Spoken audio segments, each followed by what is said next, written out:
జగన్మోహన్ రెడ్డి గారు అధికారంలోకి రాకముందు సంక్షేమ పథకాల్లో మద్యపాన నిషేధం చేస్తామని తెలియజేసిన ఆయన అధికారం చేతికొచ్చినాక మద్యపానం నిషేధమే మరచి మద్యపానాన్ని ఏర్లే పారిస్తున్నారు.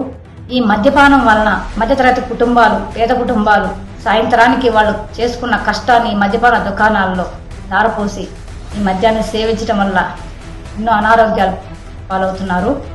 ఎక్కువ మధ్యతరగతి కుటుంబాలు, వెనుకబడిన కుటుంబాలే ఈ మద్యాన్ని సేవిస్తున్నారు. ఈ మద్యాన్ని కూడా దాదాపు 75% కల్తీ మద్యాన్ని తీసుకొచ్చి ఆయన రకరకాల బ్రాండ్ల రూపంలో అన్ని షాపులకి అందజేసి ప్రజలను చాలా వరకు అన్ని కుటుంబాలను మద్యం సేవించే కుటుంబాలు ఆర్థికంగా వాళ్ళకి ఎన్నో ఇబ్బందులకు, అనారోగ్యాల పాలు అవడానికి కారణమవుతున్న ఈ వైసీపీ జగన్మోహన్ రెడ్డిని మరలా మనం అధికారంలోకి తీసుకురాకూడదు.